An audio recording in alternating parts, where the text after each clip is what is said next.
عموما ورزش و مشق‌های جسمانی به سلامتی شخص منفعت بخش است، ولی یکی از نمودهای ورزشی که نه تنها جسماً بلکه روحاً نیز به انسان خیلی تاثیر مثبت می‌رساند این ورزش یوگا میباشد که در کشور ما نیز تا اندازه رشد و نمو کرده است و هواداران خود را دارد.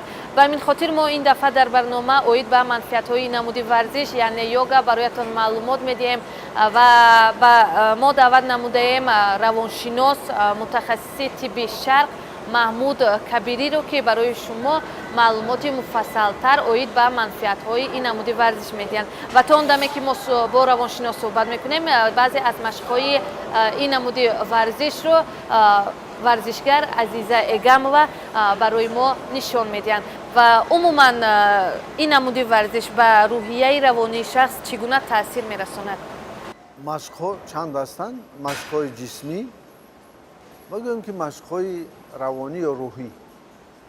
البته باز در تئاتر در علم مشق‌ها یعنی که تکرارها هستند، ولی وقتی که مشق جسمی با مشق روانی یک جایه می شود اثراتش دیگر هست. برای همین اگر یک مشق جسمی فقط در بدن اثر رساند، مشق روانی می تواند در مرکز آن همون موشک‌ها در مرکز عضوها تاثیر رساند. برای همین یک جایه شدن هم مشق روانی و هم مشق جسمی این افضلیت برتریت و یک چیز دیگر است. شما که از طب هندوستان با خبر هستید و میگفتید که یوگا باز به کدام عضوهای بدن شخص میتواند که تاثیر مثبت رساند؟ عموما مردم ما مشق‌های روانی خود را دارند و مشق‌های روانی ما را پیش اهل عرفان اهل تصوف میکردند و وقتی که آنها روبرو شدند با مردم هندوستان یک رویه دیگری نوی پیدا شد که آن را دیوبندیه میگویند و در همین جا مشق‌های روانی از آن جمله مشق یوگای مردم هندوستان با مشق این مردم روانی مردم ما یک جایه شدند یا اینکه آنها از یکدیگر چیزی را گرفتند انخترش و برای همین مردم ما با این آشنا هستند و حتی مردم پیش میگفتند علم کشمیر گفته که بعضی از مردم ما رفته در دهلی آموزش ها میکردند و اساسی مشق گوییم که یوگای هندوستان رو همین اساسش 4 عنصر هست: آتش، هوا، آب، خاک و با همین مشق‌های روانی انسان میتواند به بدن خود تاثیر رساند ولی آنها روانه شدند به معتدلیت گرداندن 4 عنصر: آتش، هوا، آب، خاک و یکی از مشق‌های مثلا همین یوگای هندوستان این مشق‌های نفسی هستند، پرانا یوگا میگویند و با واسطه همین مشق‌های نفسی وقتی که نفس معتدل گشت گردش خون در بدن درست می شود، کیسلارود یعنی هوا به موشک‌ها می رسد و این سبب برطرف شدن بسیار بیماری‌ها می شود و در برابر این کار دل معتدل شده در معینه سر انسان در روان او اراده قوی می گردد. و بینندگان عزیز باید بگوییم که این نمود ورزش بیشتر به بانوان تاثیر مثبت دارد زیرا در کم کردن وزن بدن و در زیبا گرداندن بدنهای بانوان خیلی کمک خود را میرساند. عادتا روانشناسان توصیه میدهند که در هوای تازه و گشاد به یوگا مشغول شد. شما چی میگید؟ البته مشق یوگا مشق‌های جسمانی و البته با یک آهسته‌کاری خود فرق میکنند از مشق‌های جسمانی که امروز ما در مثلا در این زل با حشمتی که ما می‌بینیم و در همین روش گوییم که این در اندرون مشق باز مشقی هست. آهسته آهسته بدن انسان مبادله ماده‌های خود را سست می‌کند و وقتی که مبادله ماده‌ها سرعتشان سست می‌شود این سببی دراز عمری می‌شود. برای همین اثراتش در بدن زیاد است و در هوای تازه تأمین هوایی که مثلا در پروسس‌های روش‌های مبادله ماده‌های موشک‌های که نقش کلان می‌بازد آسان که می‌شود برای همین در هوای تازه و که تأمین هوا باشد بغیر از این هوای تازه دارد طبیعت چون که رنگ اطراف دیدن اینها البته بر روان انسان تاثیر میرساند و باز اثرات همین مشق رو باز خوبتر میکنه. مشق‌های نه جسمی نه روانی البته دیدیم که یک وزنینیت آنها در بدن آدمان گوناگون است وابسته از سن سال. ولی وقتی که انسان دور و دراز مشق میکند عادت میکند و هستند مشق‌هایی که باز مثلا برای جوانان هستند که وزن و که وقت و بسیار چیزی که برداشت جوان بالاتر است.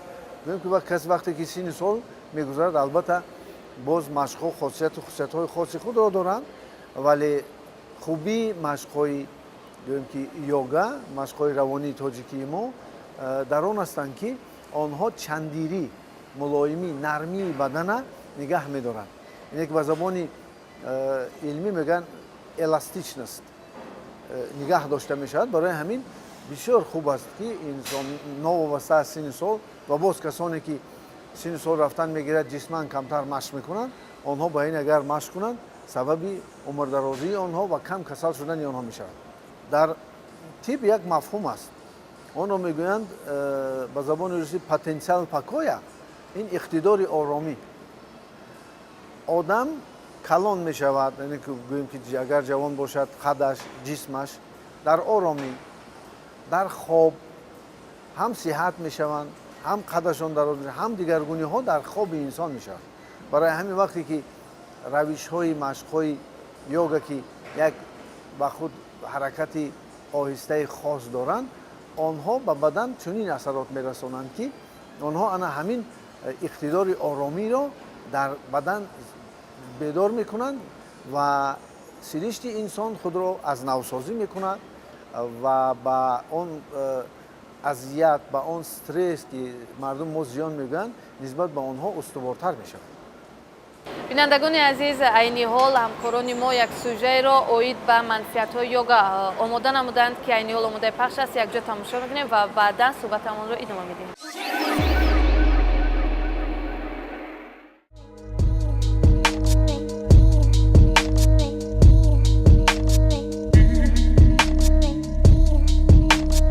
یوگا яке аз машғулиятҳои беҳтарин ба ҳисоб рафта на танҳо барои саломатӣ балки барои ҷавону зебо мондан низ манфиатбахш аст. яке аз лоиҳакашҳои беҳтарини ҷаҳон Виктория Бекхем тавассути йога чеҳраи худро ҷавону зебо нигоҳ медорад. чуноне худи ӯ мегӯяд: ман ба ягон ҷароҳатҳои пластикӣ ниёз надорам, зеро ман ҳамеша ба йога машғул мешавам ва якчанд машқҳои мушакҳои рӯйро иҷро менамоям. ҳамчунин йога ба рӯҳияи равонии шахс низ таъсири мусбат мерасонад. мувофиқи ақидаи муҳаққиқон йога беҳтарин воситаи ором намудани торҳои асаб, кам кардани вазни бадан ва тақвият додани мушакҳои қалб мебошад. натиҷаи ин гуфтаҳоро шумо баъд аз машғул шудан ба йога ҳис хоҳед кард. агар барои кам кардани вазни баданатон роҳи ҳал меҷӯед, пас йогаро интихоб намоед, зеро йога вазни баданро мӯътадил нигоҳ дошта вазни зиёдатиро кам менамояд. мувофиқи маълумотҳо дар 2 моҳи машғулият 20% вазни бадан кам мегардад.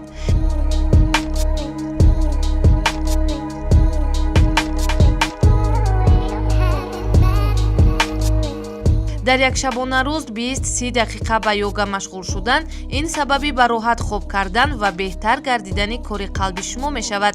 бояд гуфт ки шахс агар ором ва ба роҳат хоб кунад тамоми рӯзро бо рӯҳи болида сипарӣ хоҳад кард. ҳама намудҳои варзиш ба инсон рӯҳи болида бахшида хотираро қавӣ мегардонанд ва мондагиро аз бадан рафъ месозанд. йога дар баробари болида кардани рӯҳ инчунин кори шахсро ки агар ба фаъолияти равонӣ вобаста бошад осонтар мекунад. ҳар субҳ агар шумо ба йога машғул шавед ба гуфтаҳои мо ҳатман бовар хоҳед кард.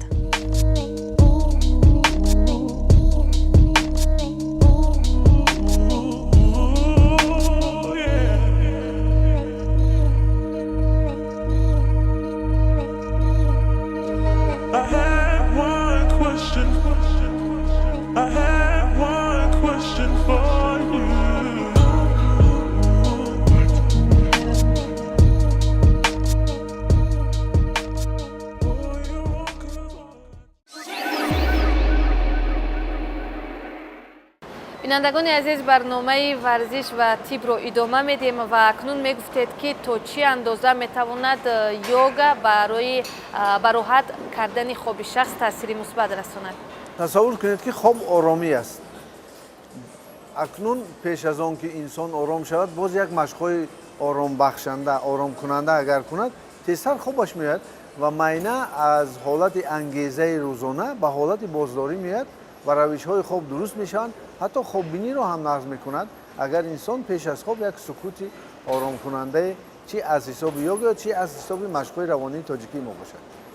бинандагони гиромӣ метавонанд ҳоло як сукуте ки дар машқи равонии тоҷикӣ ва дар йогаи мардуми ҳиндустон ҳаст, метавонанд инро ҳар бегоҳ иҷро кунанд ва ман аз шумо хоҳиш мекардам ки ҳамроҳи азиза ҳамин сукутро ҳоло гузаронед ва бинед ки натиҷааш чӣ мешавад. вақте шумо ором мешавед, чашморо напӯшед, аввал ором шавед ва як бор шумо бадани худа ҳис кунед аз поён то болото то рисар. бадани худа ҳис кунед. шумо ҷойҳоеро ҳис мекунед ки шиддатноканд, онҷоро нарм ва мулоим созед. акнун метавонед чашмони худа пӯшед. худатона дар даруни майнаи сари худ қарор диҳед. вақте ки шумо худатона дар байни майнаи сари худ қарор медиҳед, онҷо шумо мефаҳмед ки шумо ҳуш ҳастед, шумо шуъур ҳастед. анакнун бадани худро медонед, мефаҳмед, ҳис мекунед ки шумо дар даруни бадан будаед. оё шумо ҳоло ҳис мекунед ки бадан шуморо гӯш мекунад ё шумо ҳамоҳанг бо бадан ҳастед? бадани худро нарм ва мулоим созед.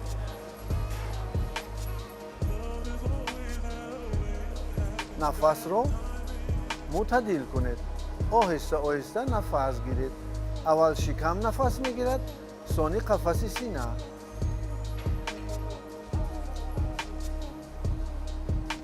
вақте ки шумо нафас мегиред, шумо ҳис кунед ки нафас чӣ тавр ба бадани шумо ворид мешавад ва чӣ тавр шумо онро берун мекунед. ҳар боре нафас ворид мешавад, бадан сабук ва ҳар боре ки шумо нафаса мебароред, тоза мешавед. пеши назартона бинед ки чӣ пайдо мешавад. дар пеши назар ҳар гуна рангҳо, табиати зеборо биёред. ҳар чизе ки ба шумо маъқул нест, онро тоза кунед ва фикрҳоро мушоҳида кунед. вақте шумо фикрҳоро мушоҳида мекунед, онҳо манъ мешаванд ва фикрҳоро мушоҳида кунед. вақте ки шумо фикрҳоро мушоҳида мекунед, онҳо оҳиста оҳиста аз пеши назар гузашта дар сар як холигии фораме пайдо мешавад. холигие ки шумо ҳар чӣ бихоҳед дар он месозед. дар он хоби шаби хуби худро ки саҳар чӣ хел мехезед бисозед. чӣ хел хоб мебинед, онро шумо бисозед. ва бо як табассум чашмони худро кушоед. бинандагони азиз, воқеан ҳам йога ба инсон хеле таъсири мусбат мерасонад, зеро дар чанд лаҳзае ки ман ба йога пардохтам, худро аллакай орому озод ҳис мекунам ва ба шумо низ тавсия медиҳам ки ба ин намуди варзиш ҳатман машғул шавед. баъд аз машғул шудан шумо натиҷаашро дарк хоҳед кард. акнун инҷо барномаи навбатии варзиш ва тиб анҷом меёбад. тӯли ин муддат равоншинос маҳмуд кабирӣ ва варзишгар азиза эгамова ва ман бошам манҷа исмоилова бо шумо будем. то барномаҳои баъдӣ хайр, тансияту хонаобод бошед ва варзишро дӯст дореду ҳамеша ба варзиш машғул шавед.